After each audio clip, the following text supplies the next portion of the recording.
বামেদের বিজেপি বিরোধিতা শুভেন্দুর কাছ থেকে মানুষ শুনবে না, কারণ সিএ হচ্ছে একটা ধোঁকা, বড় রাজনৈতিক ধোঁকা। একটু এক্সপ্লেন করুন। আচ্ছা, 2019-এ আপনারা শূন্য ছিলেন, 2021-এ শূন্য ছিলেন, 2024 লোকসভা নির্বাচনে আপনার কি মনে হয় বামেরা খাতা খুলতে পারবে? বাম কর্মী যারা রয়েছে তারা কি এবারে দেখতে পাবে একটাও লোকসভা আসন বামেদের? বামেদের বিজেপি বিরোধিতা শুভেন্দুর কাছ থেকে মানুষ শুনবে না। যে শুভেন্দু দুদিন আগেও তৃণমূলে 10 বছর থেকে তৃণমূলে থেকে এই রাজ্যের মানুষের উপরে অত্যাচার এবং স্বৈরাচারী শাসনের অংশ ছিল, সে আজকে সে এখান থেকে সরে গিয়ে বিজেপি হয়েছে। তো এখন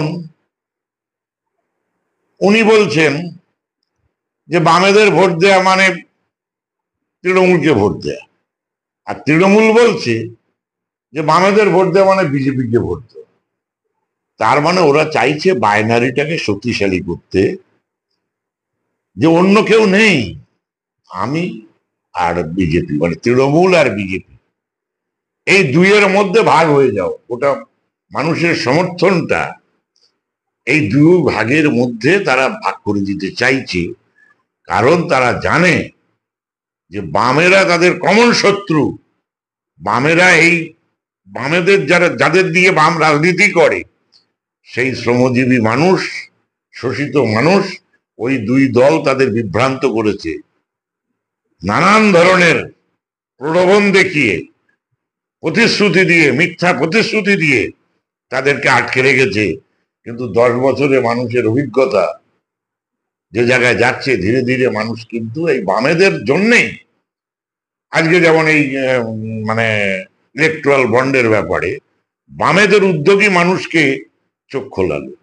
পিএম কেয়ার, যে টাকার কোনো হিসাব দেয়নি প্রধানমন্ত্রী, তাই কোভিড পিরিয়ডে তহবিল খুলল, সেই টাকার কোনো হিসেব দেয়নি, কারা সেখানে টাকা দিয়েছে, সেই টাকা কোথায় খরচ হয়েছে, একটার হিসাব দেয়নি। তাহলে তার বিরুদ্ধে বামপন্থীরা লড়াই করছে। বামপন্থীরা লড়াই করছে রাস্তায়, ভেতরে যে যতটুকু ক্ষমতা আছে সেই ক্ষমতা নিয়ে সংসদের ভেতরে বাইরে লড়াই করছে। সংসদের ভেতরে আমরা খানিক দুর্বল হয়েছি, সেই জন্য আমরা চাইছি এই নির্বাচনে মানুষের কণ্ঠস্বরকে ওই লোকসভার অভ্যন্তরে পৌঁছে দেওয়ার জন্য বামপন্থীদের মানুষ জেতান। তার অভিজ্ঞতার মধ্যে দিয়ে তিনি দুটো শক্তিকেই চিনেছেন, আর ভুল করবেন না। আচ্ছা, 2019-এ আপনারা শূন্য ছিলেন, 2021-এ শূন্য ছিলেন, 2024 লোকসভা নির্বাচনে আপনার কি মনে হয় বামেরা খাতা খুলতে পারবে? বাম কর্মী যারা রয়েছে তারা কি এবারে দেখতে পাবে একটাও লোকসভা আসন বামেদের? আমরা তো আমরা যে লড়াইটা করছি, জেতার জন্যই তো লড়াই করছি, এবং আমরা নিশ্চয়ই আমরা মানুষের কাছে আমাদের কথা তুলে ধরব, এবং যা পরিস্থিতি এই দুই দলের যা নীতি, তার ভিত্তিতে আমরা আশা করি আমরা মানে বামপন্থী আসন বাড়বে এবং বামপন্থীদের ভোটও বাড়বে। এখন মানুষ হচ্ছে এর বিচারক, অর্থাৎ গুনে পড়ে আগাম কিছু বলা যাবে না। আমাদের রাজনৈতিক দলের দায়িত্ব হলো, কর্তব্য হলো 5 বছর ধরে আমাদের যে নীতি, আমাদের যে সরকারের বিরুদ্ধে আমাদের যে সমালোচনা বা সরকারের যে দুর্নীতি, সেই সবগুলো মানুষের কাছে তুলে ধরে মানুষকে সংগঠিত করা, সে কাজ আমরা করে যাচ্ছি। অতএব আমাদের আশা রাখি আমরা। আচ্ছা, সিএএ বিজেপি যে লাগু করলো, এখানে কি আপনার মনে হয় না এটা একটা রাজনৈতিক চাল, এবং বিজেপি কি সুবিধা পেয়ে গেল না এখানে?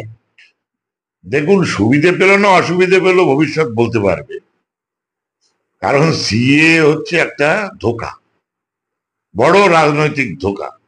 একটু এক্সপ্লেন করুন।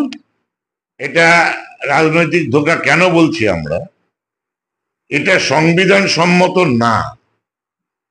কারণ আমাদের সংবিধান ধর্মনিরপেক্ষতার নীতির ওপরে দাঁড়িয়ে আছে, ভিতের ওপরে দাঁড়িয়ে আছে।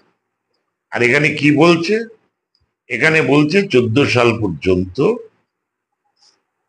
এই প্রতিবেশী দেশগুলোর থেকে যারা এই মানে হিন্দু বৌদ্ধ এরা যারা এসেছে তাদেরকে সব দেয়া হবে, আর দেয়া হবে না মুসলিমদের। আরে নানান কারণে তো মানুষ আর একটা দেশে যায়, আর একটা দেশের নাগরিকত্ব নেয়। ধর্মের ভিত্তিতে যায় কি, জীবন অর্থনৈতিক কারণে তো অনেকে যায়। যেমন বাংলাদেশ থেকে যারা এসেছেন তারা সবাই অর্থনৈতিক কারণে আসেননি, রাজনৈতিক কারণে এসছেন। কিন্তু অর্থনৈতিক কারণেও অন্য সম্প্রদায়ের মানুষ আসতে পারে বাংলাদেশ থেকে, এবং তারা কি অপরাধ করবে? সেই জন্য আমরা বলছি এটাও একটা ধোঁকা।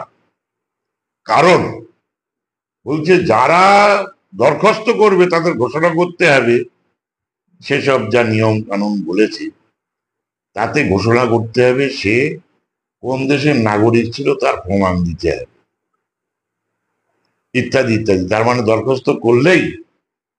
দরখাস্ত করলেই আমি যে নাগরিক না সেটা প্রমাণ হয়ে যাবে। কিন্তু আমার তো ভোটার লিস্টে নাম আছে, আমার তো আধার কার্ডে নাম আছে,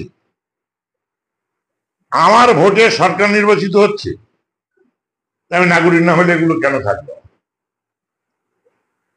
তাহলে আসলে এরা ওই মানে এনআরসি যেটা মানে নাগরিকত্বের যে রেজিস্টার তৈরি করা, এই বকলমে সেই কাজ করতে চাইছে।